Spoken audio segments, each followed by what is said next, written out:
its surface, resembling small lines of text. Anya took a closer look and read the words. "You can't bury me." Panicked, Anya turned to Victor again. He listened to her carefully and frowned. "It's much more complicated than I thought," he admitted. "The doll is destroyed, but her connection to you is not completely severed. You gave her too much power, and she lives on through your fears and guilt." "What can I do?" Anya asked in despair. "The only way to break the bond once and for all is to completely get rid of whatever is binding her to your memories. It will be dangerous, but necessary." Victor explained that Anya would have to return to her childhood home again, but this time, she had to find the place where she and her friend had spent their last night before that tragic fight. "There you have to confess your guilt and accept everything that happened. That's the only way to break her influence," Victor said. Anya reluctantly agreed. In the evening, she returned to the old house, in the room where she and her friend had once laughed and shared secrets. She placed the porcelain shard on the table. Victor began to recite new spells, but the room was suddenly plunged into cold and the candles went out. "Did you think you could get rid of me?" The doll's voice echoed through the house. A shadow began to form right out of the shard. It grew taller and more massive until it filled the entire room. "It's your fault," the shadow said.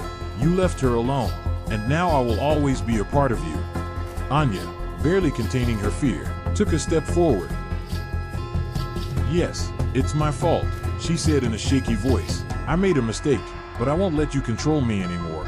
The words she spoke were decisive. The shadow began to tremble and then slowly disappeared, retracting back into the shard. When it was over, the shard crumbled to dust. Victor and Anya left the house. This time she felt real relief. The shadow no longer haunted her, the whispering was gone, and her dreams became peaceful. But one day, a few months later, she walked into the antique store again.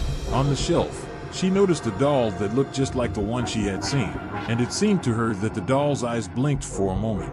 After the last ritual, Anya felt that the nightmare was finally over. Her life gradually fell into a familiar routine, and the weight of the past no longer pressed on her shoulders. She realized that she had made the most important decision. She let go of her guilt and admitted her mistakes.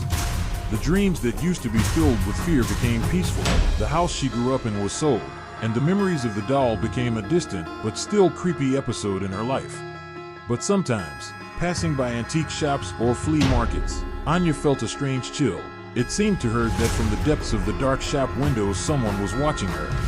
She learned not to pay attention to it. One day, however, while looking through old photos, Anya saw a childhood photo of her and her friend. In the background was a doll, the same one with blue eyes and an antique dress.